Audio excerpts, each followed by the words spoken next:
Viewers good morning welcome छ तपाईँलाई आजको मेरो ब्लगमा। सो हेर्नुहोस् बिहान उठेर चाहिँ म खिड्की खोलेर पहिल्यै हेर्छु कस्तो छ आजको चाहिँ वेदर होइन, गर्मी चाहिँ नहोस् भनेर। अनि गर्मी चाहिँ थिएन है आज, थ्याङ्क गड।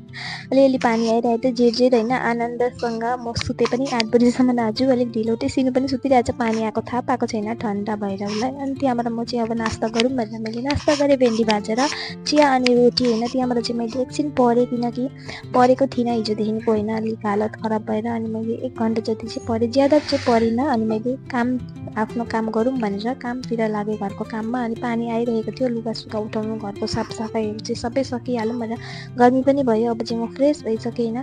फ्रेस भएर अब 12:30 बजी चाहिँ सिनुको खाना खाने टर्न हो भनेर चाहिँ, खाना खाने टाइम हो भनेर चाहिँ खाना दिँदैछु सिनुलाई। अनि सिनुले खाँदैछ आरामले, आज चाहिँ चिकन हो उसको फेभरेट होइन। अनि खाँदैछ, अनि त्यहाँबाट मैले पनि खाएँ चिकन भात होइन, दालहरू खाइन केही पनि। अनि त्यहाँबाट चाहिँ सिनु हेर्नुहोस्, गर्मी अब सुत्ने टाइम हो उसको, फ्यान अन गरिदिएको छु, त्यही पनि सुत्नु सकेको छैन, गर्मीले हाई गर्दैछ। अनि त्यहाँबाट मैले इभिनिङमा खाएँ आज मकै रोटीको, आमाले रोटी यति टेस्टी थियो प्याजहरू लाएर। हेर्नुहोस् आजको दिन यति राम्रो आनन्दपूर्वक गयो कि